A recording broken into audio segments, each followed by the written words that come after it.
네.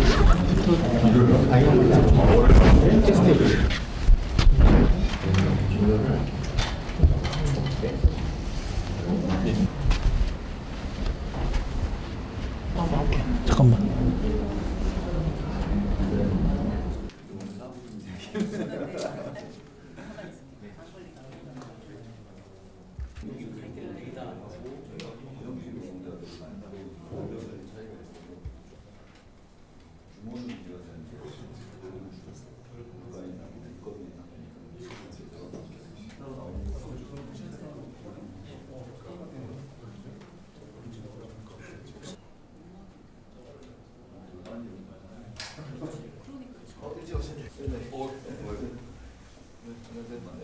불러줘요. 아, 네. 아마 제가 카메라 걸린다고 일어나지 말라고 했는데 카메라 걸리고 약속을 했어요. 네네, 그렇게 하겠습니다. 처음 만들었는데 기재부장관님 저를 꼭 가야정면 보는 새로 만들었는데 새로 전립대하는 해가지고 그런 여러 가지 우려하시는 거에 대해서 말씀드렸어요. 네, 제가 노동단체 두 번, 한 번 갔는데 경제단체 9번째 갔습니다 지금. 네, 어렵고 한데 문항에서 우리가 이렇게 나와서 부담스러웠습니다.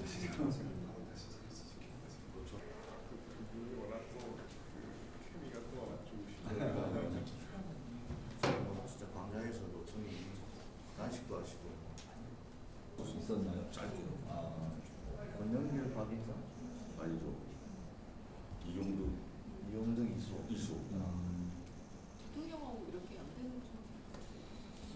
문재인 대통령님 때 이후 2020년도 그때 식당 나서 있는데 식당 사람들서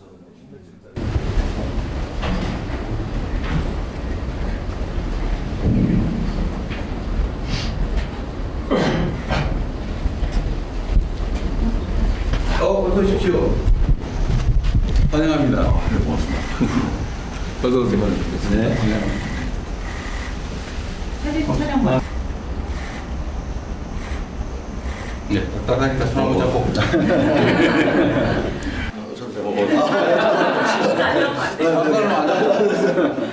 네, 치겠습니다. 자, 하나, 둘. 네, 네. 앉으시죠.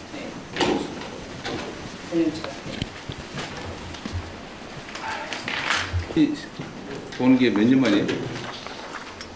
한 몇 년이죠? 5년 저기 5년 정도. 5년 정도. 5년 정도 시절에 초기에 아니 말미 2020년도에 아마 양대노총하고 그래서 자리가 있었던 걸로 알고 있습니다. 어쨌든 의미 있는 자리입니다. 초대해 주셔서 고맙습니다. 자, 요새 제가 산재 얘기하고 세분임금 얘기 이런 얘기를 좀 많이 했더니 나보고 너무 노동 편향적이라고 주장을 하는 데가 있던데 저는 전혀 그렇게 생각 안 합니다. 그거는 누구의 편 얘기를 하기 이전에 기본적 인권에 관한 문제, 기본적 상식과 도리에 관한 문제죠. 임금체불 문제든 산재 문제든 목숨과 삶에 관한 기본인데 그걸 가지고 친노동인이 친기업인이 할 일은 아닌 것 같고요. 제가 오히려 요새는 기업인들 접촉이나 간담회를 너무 많이 하면서 노동자 조직은 한 번도 안 봐가지고 원래 문제 있는 사람들하고 자주 만나는 거 아니에요? 오히려 공격적으로 나오시네요. 어쨌든 노동존중사회나 기업하기 좋은 나라라고 하는 게 그 상호 대립적인 게 아니고 충분히 양립할 수가 있고 또 양립해야 됩니다. 제가 기업인들한테도 자꾸 그 얘기를 해요. 노동자들에 대한 배려가 없이 어떻게 기업이 존재하겠냐.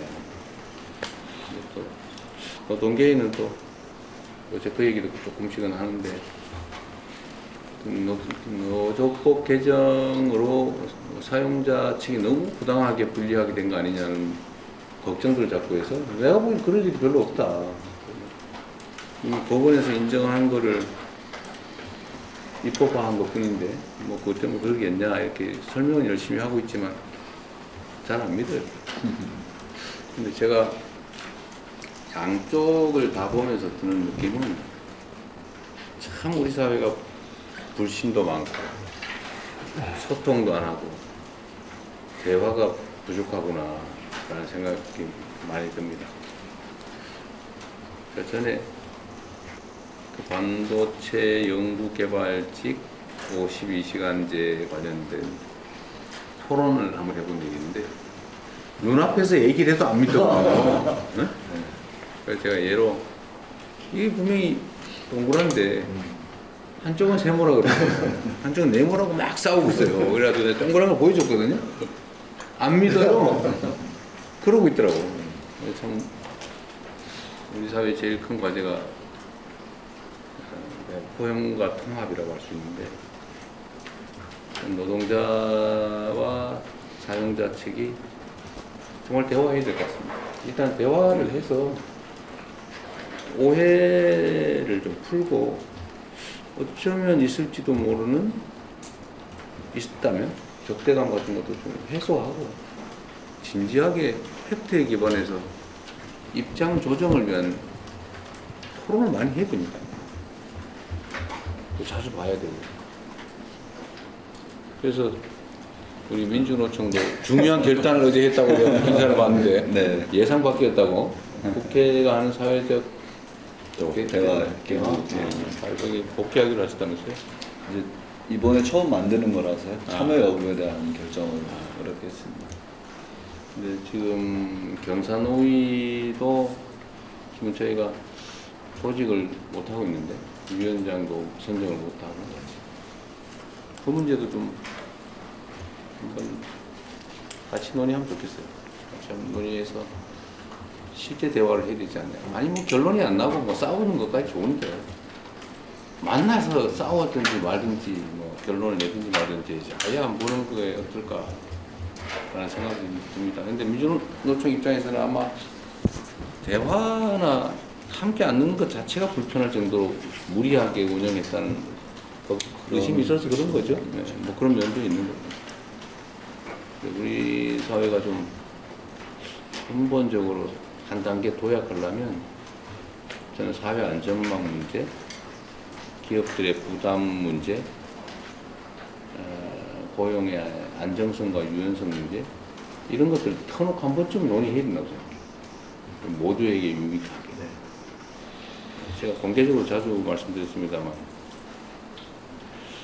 그러니까 기업 입장에서는 이제 정규직을 뽑고 안정적 일자리를 만들어 놓으면 다시는 이제 이걸 해결할 수 없다라고 하니까 절대로 정규직이나 이거 안 뽑고 다 비정규직화하고 외주 주고 막 이러는 거예요. 그러니까 노동자 입장에서 보면 총량으로 보면 노동자 전체 입장에서 보면 좋은 일자리가 자꾸 사라져요. 다 비정규직화되고 하청화되고 외주화되고 그죠?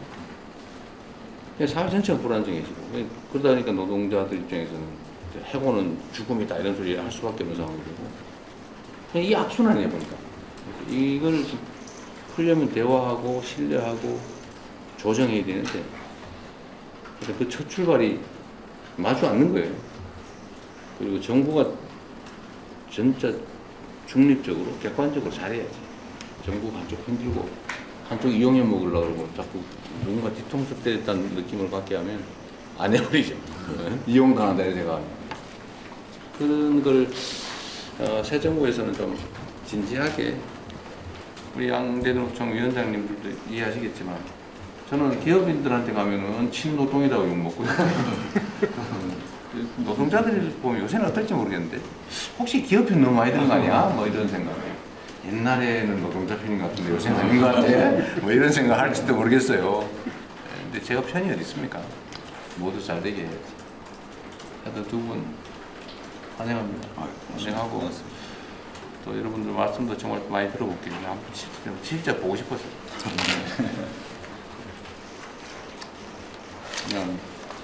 누가 먼저 하실 거예요? 다음. 정의기 수가 모르겠어요.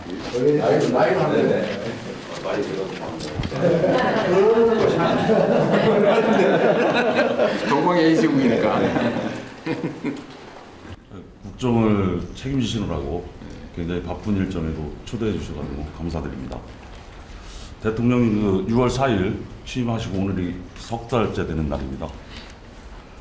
짧은 기간이었지만은 그 노동자의 생명과 안전이 우리 사회의 그 가장 중요한 가치로 자리매김되었고 노조법 2, 3조를 통해서 헌법상의 권리가 현실이 되었습니다. 최근 그 한미 정상회담의 성공적인 개최에 이르기까지 대통령님의 그 헌신적인 국정 운영에 감사드립니다. 이제는 긴 안목으로 회복과 성장의 시대를 준비해야 할 때입니다. IMF 이후 30년간 한국 사회 사회적 대화는 많은 성과와 한계를 축적해 왔습니다.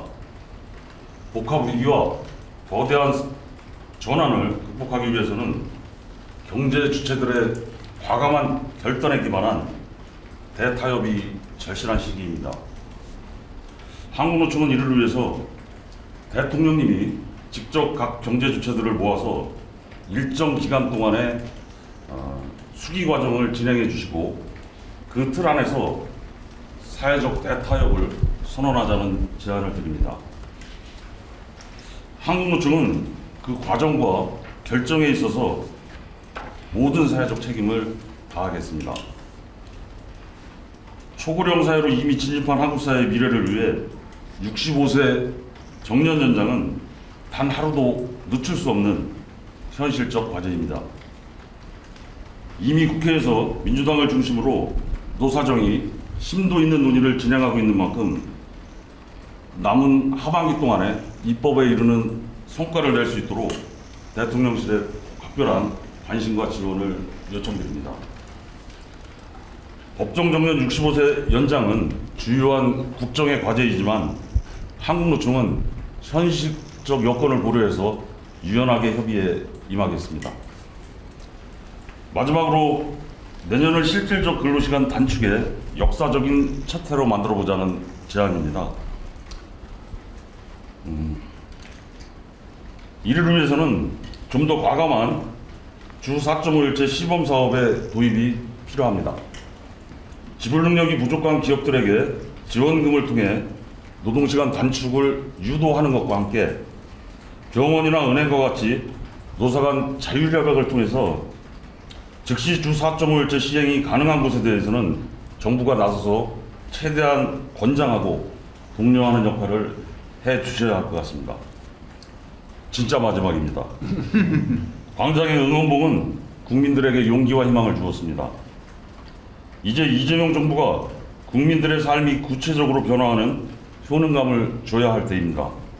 대통령님께서 노동과 경제를 든든한 양날개로 삼는다면 대전환의 시기를 지혜롭게 이겨낼 수 있을 것이라 생각합니다. 한국노총도 그 길에 함께 하겠습니다. 초대해 주셔서 다시 한번 감사드립니다.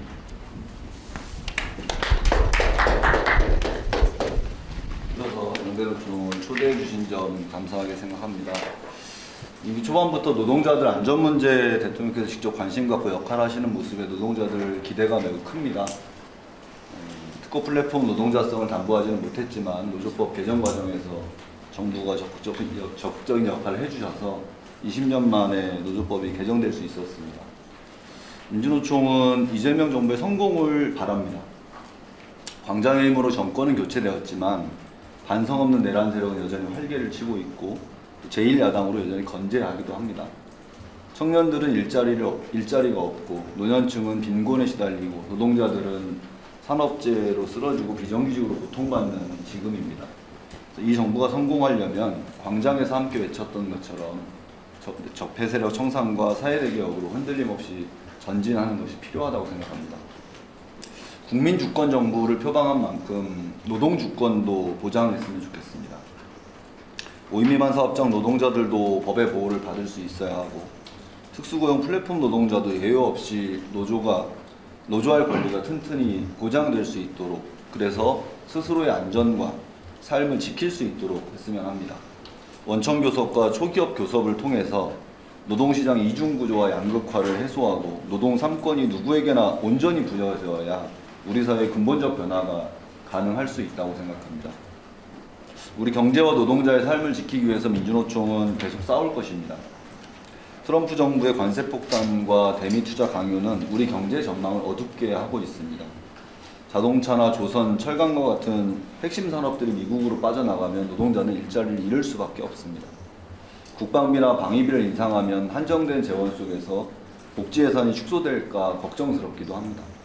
정부가 우리 국민과 노동자를 지키는 당당한 외교에 나서기를 요청드립니다. 트럼프의 페이스메이커가 아니라 노동자 서민의 행복메이커가 되시면 좋겠다라는 바람입니다. 기후위기와 불평등 노동 문제를 해결하기 위해서 전면적인 노정교섭을 제안합니다. 정부는 국정과제 많은 영역에서 사회적 대화를 강조하고 있습니다. 그간의 사회적 대화는 정부의 입장을 관철하거나 정당화하기 위한 수단으로 전락하면서 제 기능을 하지 못했던 측면이 있습니다. 노정교섭을 통해서 노정 간의 신뢰를 회복하고 구축하고 대화의 효용성을 확인하는 것이 선행되어야 한다고 생각합니다. 민주노총은 어제 국회 사회적 대화에 참여를 결정했습니다. 쉽지 않은 결정이었습니다. 그러나 그런 판단을 한 것은 정부와 노동자들 간의 대화를 통해서 신뢰를 구축하고 새로운 노정관계 형성을 만들기 위한 첫 걸음이라고 생각을 합니다. 오늘 이 자리가 바쁜 시간 내주셔서 감사합니다. 그리고 오늘의 이 자리가 정부와 민주노총이 지금의 다중의 위기를 해결하기 위해서 지혜를 모으는 첫 시작이 되었으면 하는 바람입니다. 초대해 주셔서 고맙습니다.